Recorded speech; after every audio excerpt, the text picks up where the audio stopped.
You're watching ANNEbishowsa, the only show dedicated to everything Ann Curtis. Get ready for another amazing journey as we bring you the special moments before Ann conquered the world stage for the first international leg of her second major solo concert.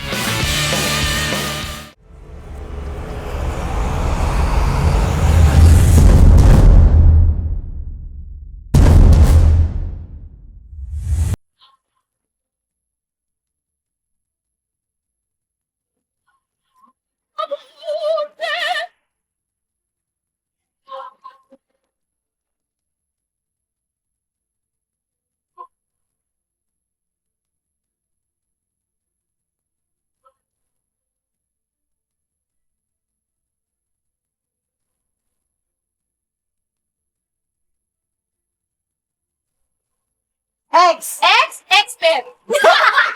X-Men soundtrack!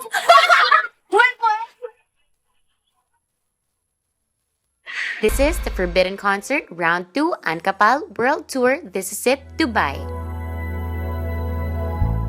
Ann and her production team traveled to the United Arab Emirates separately. From Manila, kasama ni Ann lumipad ang kanyang special guest na si Mark Bautista. For the Dubai ANNEbishowsa This Is It concert, this is the first international leg for the ANNEbishowsa World Tour. So she called it This Is It Dubai. And so this time, the entire production, the crew and the staff flew to Dubai.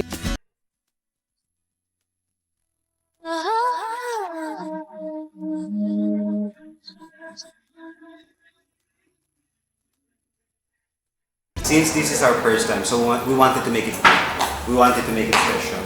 We want to deliver a good show. So, yun, hinisip namin, sino kaya yung pwede nating madala dito? Sino kaya yung pwedeng, yung mag-iingay talaga? We wanted to be the talk of the town. And we wanted to catch all people's attentions, even other nationalities. And then, yeah, nag-list down kami ng mga artists na pwede namin dalhin. And isa nga doon si Ann sa napili namin. So, when we did the survey, majority ng mga Pilipinos wants Ann to perform here in Dubai.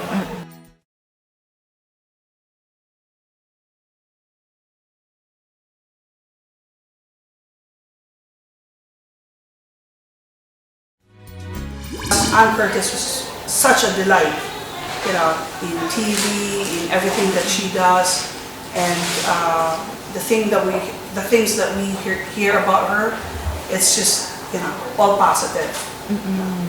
So yeah, decided to join in.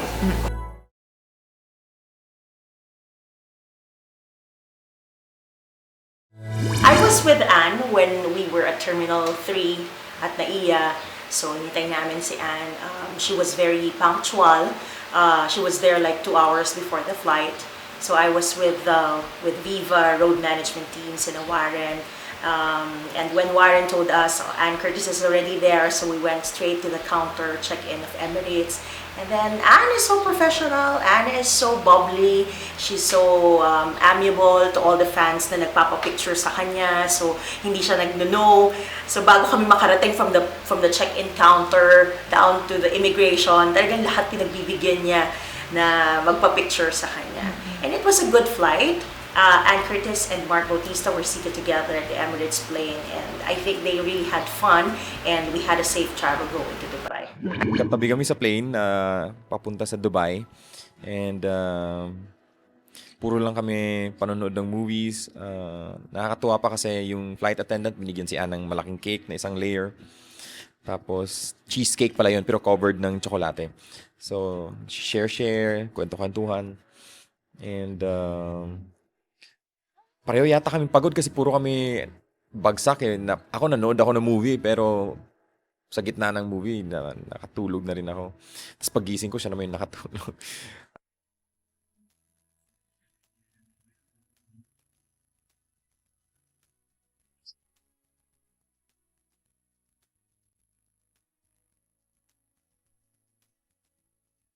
Masaya kasi pagdating namin sa Dubai, ganun pa rin. Sa airport pa lang, akala namin wala nang Pinoy or tulog or parang tahimik na. Mga 11 na yata yun ng gabi eh. Nagulat kami kasi talagang yung mga workers na Pinoy, mga Pinoy, nandun pa yung papa-picture. Excited sila ma-meet si Anne. The flight went smoothly, and even after almost 9 hours of traveling, Anne still had high energy when she arrived in Dubai International Airport.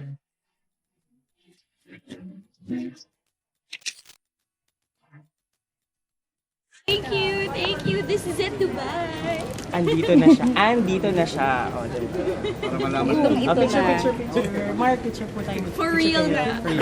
Nandito na. Sarap kasi, di ba, parang fast pass kami. Kala mo parang, okay, dire-diretso na to. Pero naharang pa rin kami ng mga tao dun sa dulo na. Okay naman, masaya at mainit pa rin sa Dubai. She was all smiles when she was greeted by the producers of the show. Anne was still very bubbly despite the 8 hours or 9 hours travel from Manila to Dubai. As she is, palagi naman ganun talaga si Anne. She never failed naman anyone who would like to have pictures with her. So, buhay na buhay si Anne and excited na excited. And I think talaga excited kasi siya for the 3 or 4 days that she will be staying in Dubai. From the airport, everyone headed to and checked in at Le Méridien, where Anne and her entire team stayed in Dubai.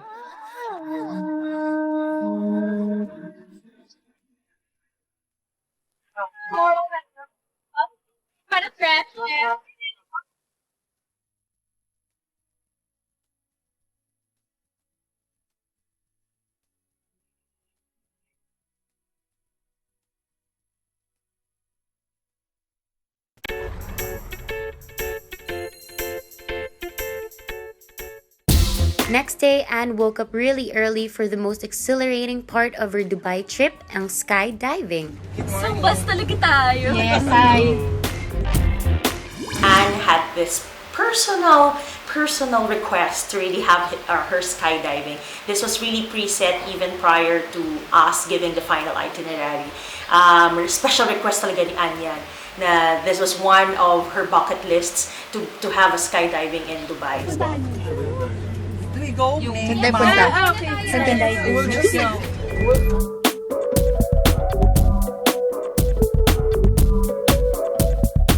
As early as 9 o'clock, we pulled out the hotel and go to the skydiving. Talagang hindi maitago ni Anne ang pagkahalong kaba and excitement nang dumating na sila sa Skydive Dubai headquarters. It was part of her bucket list. And then she said, "Mamang, I want to do it before I get married or before everything else. I want to do this because it's part of my bucket list and I have to do it now." Upon entering the establishment, Anne immediately started preparing for the greatest jump of her life. Gusto ni Anne mag-skydive. Tapos kami ni Raymond na yung game. So, yeah, we said yes. And then sinamahan namin siya.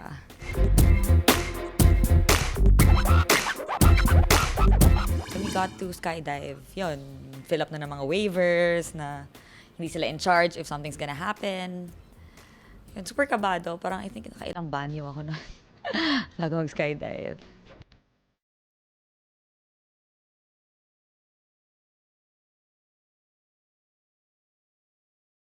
Parang before going to the plane, nilagyan ka na ng harness, ganyan. Together with her stylist Kath Sobrevega and hairstylist Raymond Santiago, Anne really wanted to tick off skydiving from her bucket list.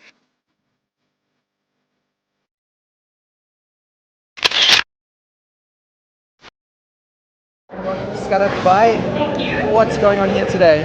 I'm about to do my first ever skydive in You're my gonna life. jump out of a plane. I'm gonna jump out of a plane. 13,000 feet above the palm. Yes, I'm sounds pretty nervous crazy. about it. Yes, it's my journey at 30, so... This was all your idea today. Pardon? This was all your idea today. This was our idea, yes, it was my idea. I really, really wanted to jump, and I thought, what better view than the palm, so... Awesome. I'm here. Instructors, lahat sila cute. Kaya siguro hindi kami kinabahan. Kasi parang daming chika, they were all making you feel at ease. So yun, comfortable naman kami. Although Anne was super nervous, she was also very excited to push through with her very first skydiving experience. You're a little bit nervous? Just a little I'm bit, yeah? super nervous. I'm Super not just nervous. a little bit nervous. I'm super nervous. All right, but ready to go. Yeah. We're gonna go do this, I yeah? can do this. I can do this. All right, keep smiling and have lots of fun. I'll see you up there. See ya. Oh my god. Super kabado din siya. Pero I think mas matapang naman siya compared sa akin, I think. I have fear of heights talaga to begin with. So, medyo super kabado. Kahit escalators, takot ako. Pero si Anne, parang alam mong kayang-kaya eh. Kasi, di ba, nagpa-pole din yan. Kung ano-anong ginagawa sa ere. So, I think mas kaya niya yan. Super enjoy siya. Kasama sina Kath at Raymond at ang kanilang mga skydiving instructors, Anne headed to the embarkation point.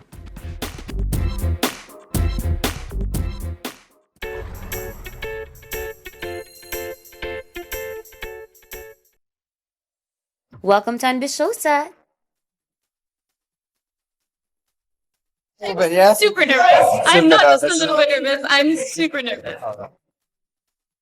This is it. Anne was so close to fulfilling another of her life's many fantasies.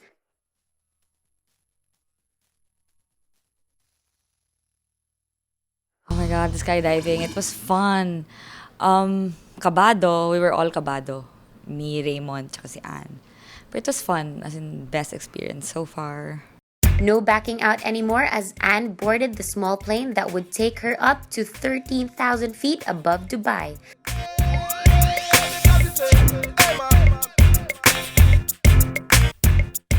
So basically we take off just out front. It takes us about 15 minutes to get to 13,000 feet. We fly over the Palm, over the Dubai Marina. We get to see Burj Al Arab, Burj Khalifa, and Atlantis at the top of the Palm. After 15 minutes we get to 13,000 feet, and then we jump out. And then we sumakay kami sa plane. And then mga 10 minutes going up yon. So halfway, parang kandong ka na sa instructor mo, kakabit na nila yung self nila sa'yo. And then after mga 15 minutes ata, isa-isa kaming bumababa. As in, jump! So parang ako, pero ako yung last. Ako tsaka yung instructor ko. So si Anne yung second to the last. So magkasunod kami. Talagang ninerbiyos si Anne, but at the same time, determined siyang makapag-skydive. Anne was definitely a little bit nervous in the plane. Yeah. But once we got out there, she was smiling a lot, really happy. Yeah.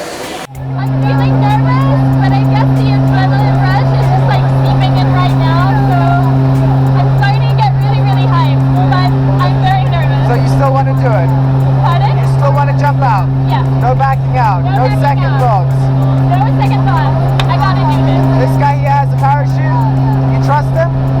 I trust him with my life. At this moment in my life, I trust him. Only because you don't really have another choice. I told you. This is it. This is my last choice in life. Any last words to friends and family before we go? I love you all! Have a good one. See you on the night. After we jump out, we get to free fall for about 50 seconds. And then, Super fun!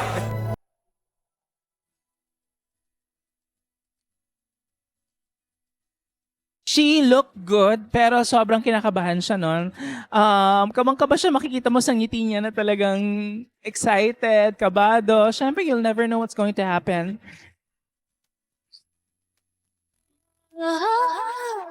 Wow, amazing! Another with her skydiving instructor. Our super brave Josa really did jump out of a plane as part of Anne's journey at 30.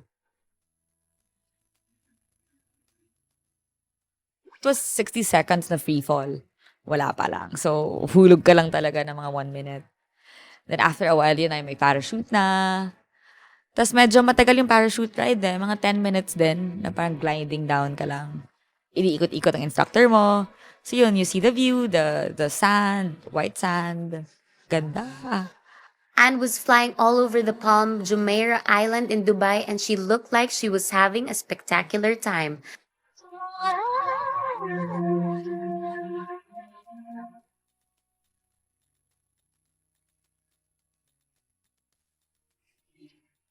Yes, Anne just ticked off skydiving from her bucket list.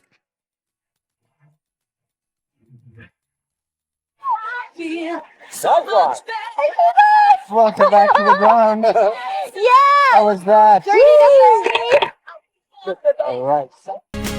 Actually, nung sinabi pa lang niya sa akin, sabi ko, wow, extreme, sabi ko. Pero nung nakita ko na yung video, mas talagang sabi ko, wow, talagang rare moment yan na hindi mo pwedeng may pagpapalit. I mean, once in a lifetime na experience. Kailan mo ba masabing nag-skydiving ka dun sa Dubai at may ganung klaseng view? So, talagang memory na talagang worth keeping. Wow, that was amazing. One of the most amazing experiences I've ever had in my life. It's thrilling. It's speechless. I'm speechless. Would you do it again? Definitely. Awesome. Give him a big hug for saving your life. Thank you. There you go. She did it. She did it. And then she was with Raymond and Kath. Ako hindi na ako sumama sa kanila. But yes, kasi takot na takot talaga ako sa heights. But, and I saw the videos of Anne and that she did great. She did, talagang ginusto niya. At pag ginusto ni Anne, talagang ginagawa niya. And yun, so it's a big check for her bucket list.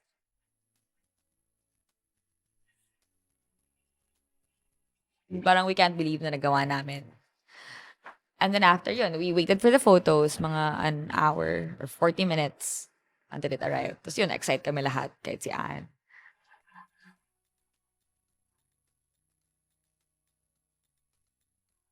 Congratulations, Anne. Skydiving was definitely one for the books.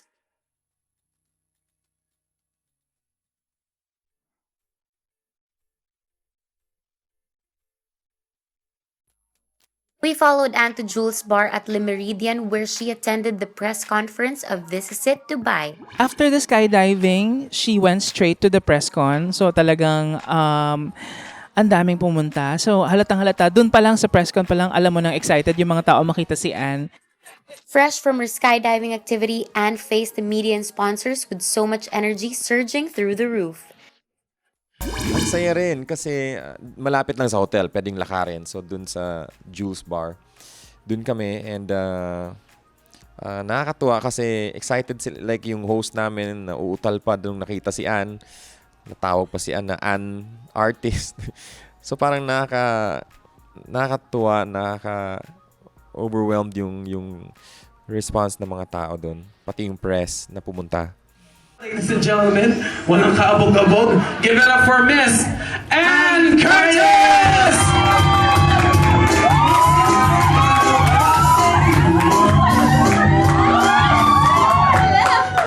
I don't wanna bore. Hello! At magandang hapon po sa inyong lahat. Good afternoon. Yes, fresh from skydiving. And it's such a pleasure to be here. Ngayon pa lang, I love Dubai. The press con was well received by a lot of press people from United Arab Emirates. So hindi lamang mga taga Dubai ang mga dumating, there were press people also from Abu Dhabi. So they were there as early as 1:30, although the press conference was supposed to be at 2 o'clock. At dahil excited ang press to be with Anne Curtis and Mark Bautista during that press conference. Ang aga-aga nilang nandun. And they were previewing the video materials of Anne Curtis for the show. Everyone was just delighted to be in the room with Anne as she answered their questions candidly. Sa press con, si Consul, ang ating Consul dito sa Dubai, dumating din to welcome Anne and sa press con niya. Andun yung iba't ibang dito, mga media from TV, newspapers, and radio. And yun nga, very entertaining. Mga sponsors din dumating. Dumating yung mga taga Malabar, Philippine Airlines of course, from Max, Mato Couture, even the support of the Tresculian are there, and sino ba? Many to mention it. So, ang dami nandun talaga. So, nagulat nga kami na hindi namin expect na gano'n pala karami yung tao talaga. Ano naman ang pakiramdam at saka yung paghahanda mo sa concert? Kasi bukas na to. Ayan, sumigaw ako ng bongga. So, ang may expect nyo po na voice, ayun, vocalization na po yung pagtalon ko kanina sa skydiving. So, napakaganda po ng boses ko tomorrow. Yan po ang dapat nyo kapag. Yes, it was my first time. So medyo kabado ko. But then, you don't really feel like it was something to be afraid of or scared of. because she just took over the stage, you know.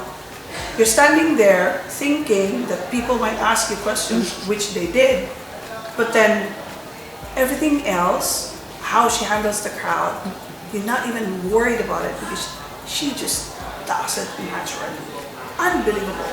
You know, the crowd is just like, just looking up at her, and she was just amazing.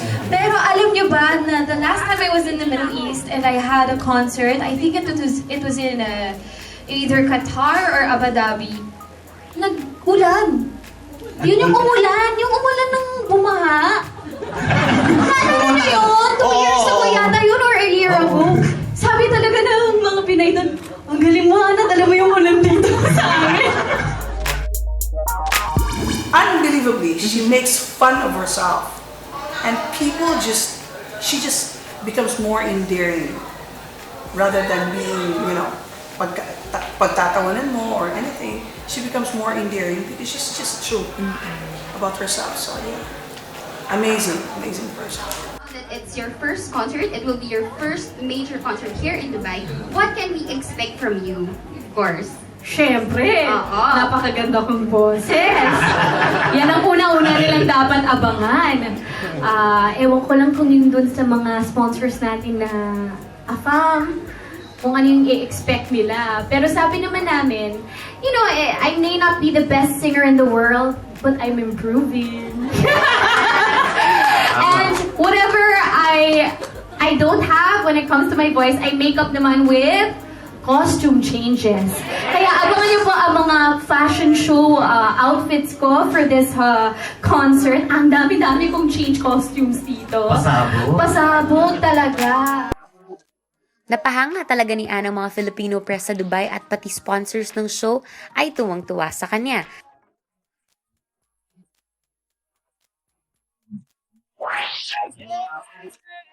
Ann's very jolly person, lagi may biro eh. So bawat sana sa timing yung biro niya, yung mga joke niya sa timing talaga. Makita mo talaga lahat, talagang tumatawa, lahat talaga nag-enjoy.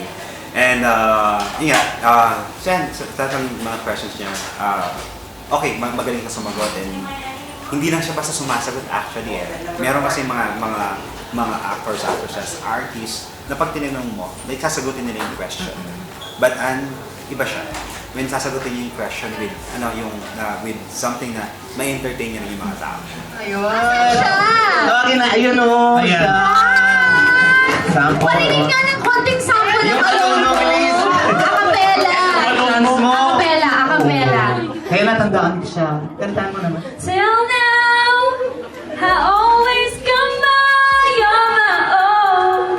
I never really cared until I met you. Boses ko! Parang ito na yung Hindi, okay lang yun. Don't give up. Dreams do come true. Yun ang lagi yung sinasabi.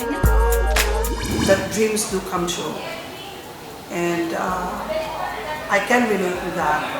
So I felt like, okay, you know, for a person who has achieved so much, you can never imagine that she still has dreams more than what she's already accomplished. And you come to realize that whether you're up there, or you're somewhere, or wherever you are, dreams do exist for everybody. And if you just try to achieve it, probably get it. You know, so much effort. Talagang excited na ang lahat sa show niya. So I guess it was just a dream that I always had of, you know, one day I want to have an album. One day I want to have a concert. So I really dreamed big and I really pursued those dreams. So I guess the inspiration now at this point, after achieving all those dreams, is to hope to being an inspiration to others. Na to pursue their own dreams, because if my own dreams could come true, that means theirs too can happen. But it's all about having that faith in yourself and having the patience to talagang push yourself na parang, kahit anong mangyayari to. So I guess that's my inspiration now, to inspire others. That is right. This is just the first part of Ann's This Is It Dubai. Don't forget to catch the next episode because we'll show you more highlights from Ann's journey to the Middle East.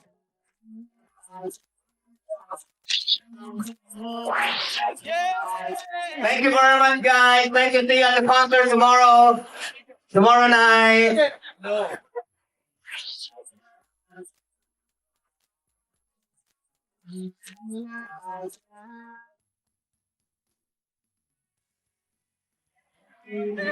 Raise your voice.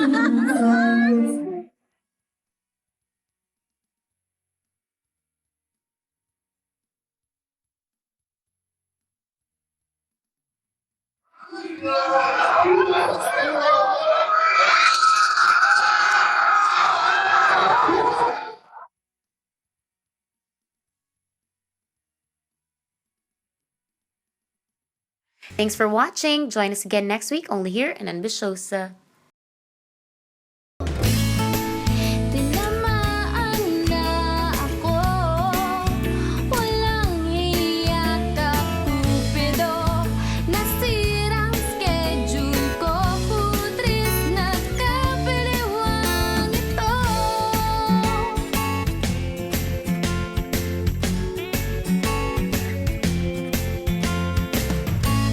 Lumalaki ng eyebags ko, di makatulog dahil sa'yo. Nagmumukhang zombie na ako, di mapakali, ano ba to? Sana lang mapapansin mo rin ang kagandahan kong ito. Hirap na kasi ang lola mo, napaliw na ata sa kapapansin.